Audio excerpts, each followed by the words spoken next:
It was an ordinary morning in our cramped flat, and Tom and Lucy were playing by the fire as I readied myself for the day. But then I noticed something odd. The usual London fog had thickened into a strange, sickly yellow cloud. It looked different, more menacing, almost as if it were alive.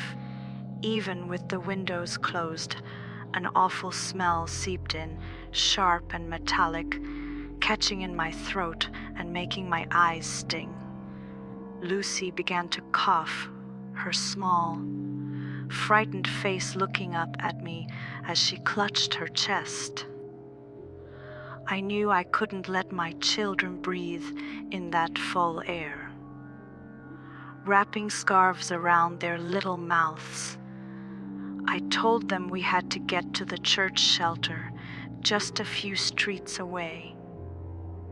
It would be safer there, and maybe we'd find others who could help us.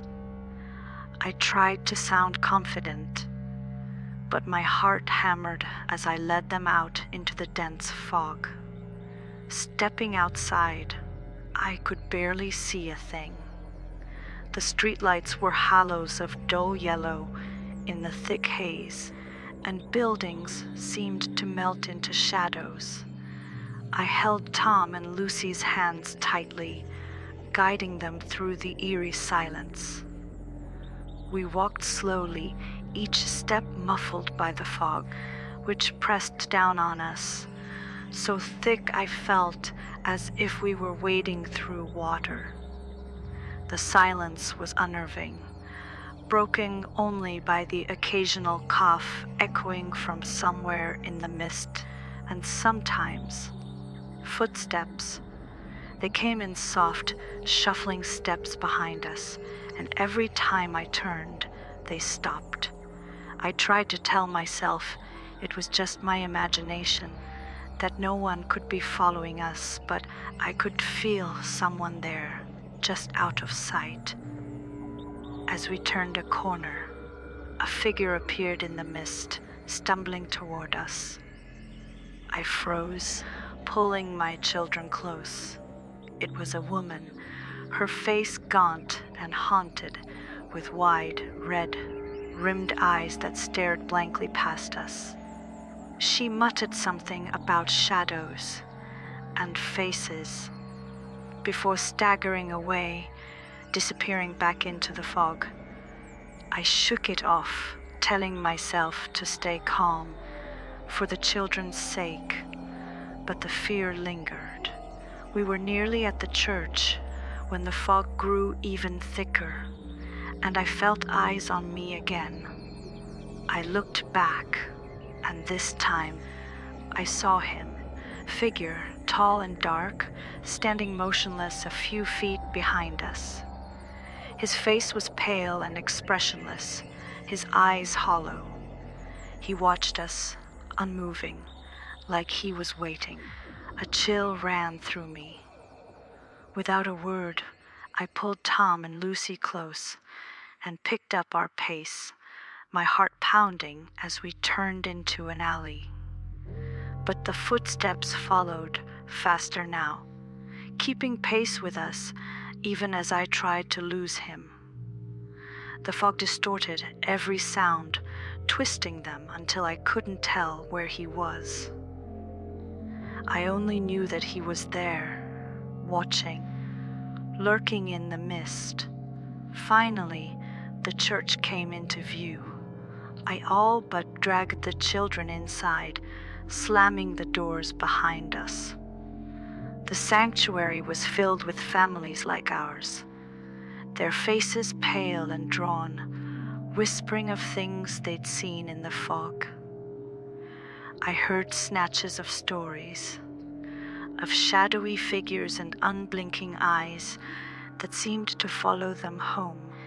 It wasn't just me, everyone had seen something. But none of them had seen the dark man, not like I had. We huddled in a corner, clutching each other tightly as the hours dragged on. I felt a strange coldness settle over me, a heaviness that went beyond fear. The fog even crept into the church, curling around the pews like ghostly fingers.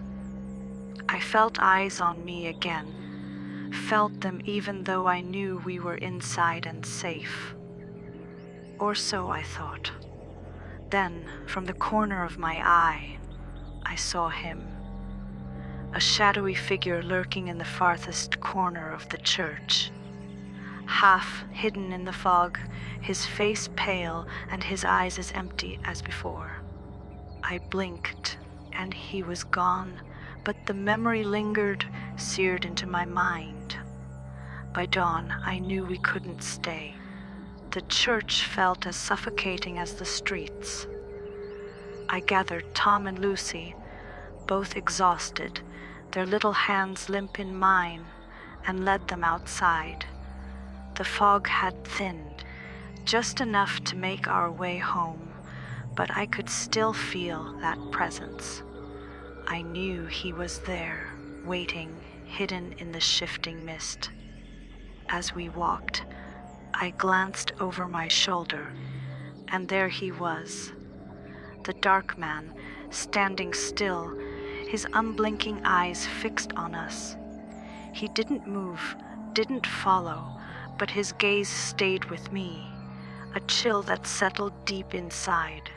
I hurried on, trying to get the children home, telling myself he couldn't reach us now, that the fog was clearing.